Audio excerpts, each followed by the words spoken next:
এই দীপু, তুই কেন এই শ্মশান জঙ্গলের মাঝে একলা একলা কিতা করো? এটা তো ভূতের এরিয়া। আরে শালা, ভূতের কি ভূতে ডরায় রে? তার মানে তুই ভূত না কিতা?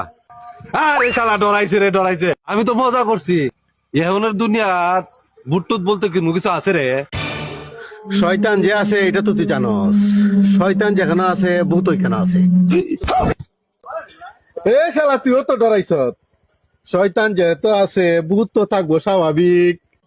এ ফরিদ ভাই, তুমি এই গহীন জঙ্গল একলা একলা তুমি কিতা করো? একলা কই, দীপু আছে নাই কেন?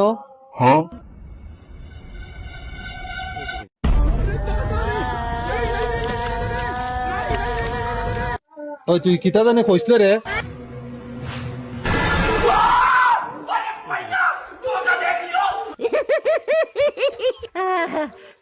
Oh, thank you so much.